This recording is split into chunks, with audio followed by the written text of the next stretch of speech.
The vector function r of theta equals 10 centimeters cosine theta I plus 10 centimeters sine theta j simply indicates points around the circle of radius 10 centimeters, and at a given theta the point will simply be at the theta position along that circle. Now theta itself might be a function of time. So if we want to talk about moving around the circle in time, okay, maybe at an increasing speed, maybe at a decreasing speed, maybe at a speed that increases and decreases and increases and decreases, we can move around this circle in a lot of different ways. In this case, let's suppose that theta is a function of time, and the simple function is theta of t equals pi over 4 radians per second multiplied by t. So that if t is the clock time in seconds, we multiply that by pi over 4 radians per second, and we get the angle in radians.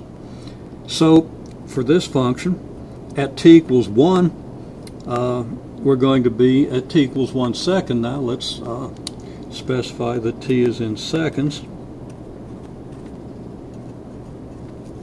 Then at t equals 0 seconds, of course, we're multiplying by 0. Theta is going to be 0. That's going to put us at this point on the positive x-axis. At t equals 1 second, we're going to multiply pi over 4 radians per second by 1 second. We're going to get pi over 4 radians, and that's going to correspond to this point because pi over 4 radians is 1/8 of a full circle. So at t equals 1 second, we're here. At t equals 2 seconds, well, we're going to multiply pi over 4 by 2 to get pi over 2 radians per second, multiply seconds to give us radians. That's going to put us at this point.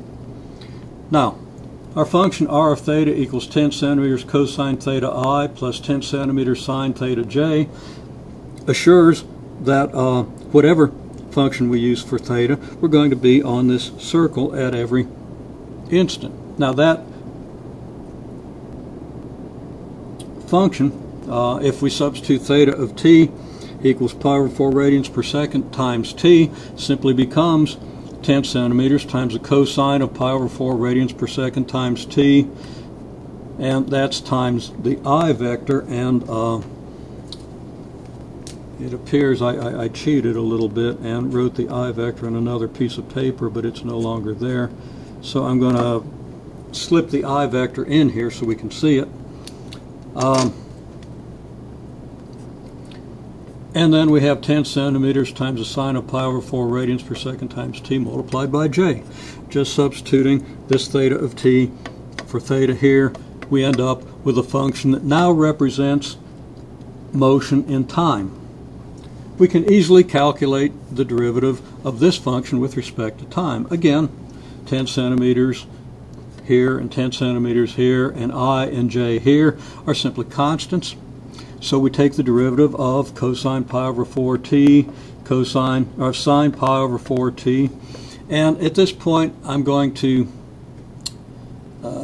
kind of suppress some of the units. I'll keep the centimeter on the 10. But our derivative of our vector function dr dt by the chain rule, and the chain rule is going to apply here just as it would any place else, is just dr d theta times d theta dt. Now, dr d theta we calculated earlier. It's negative 10 centimeters times I plus 10 centimeters, negative 10 centimeters sine theta times I plus 10 centimeters cosine theta times j. And d theta dt, well, here's our theta of t function. What's the derivative of this function with respect to t? This is just a constant. The derivative of t is 1, so that we're just going to end up with this constant. That's going to be pi over 4 radians per second.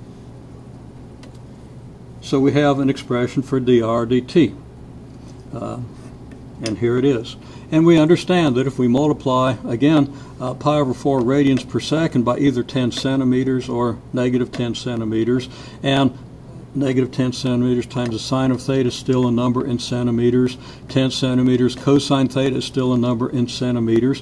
When we multiply these numbers by pi over 4 radians per second, we're going to get radians. We're going to get centimeters, and actually centimeters per second, and that's going to be unit of velocity, so our dr dt is going to indicate a velocity.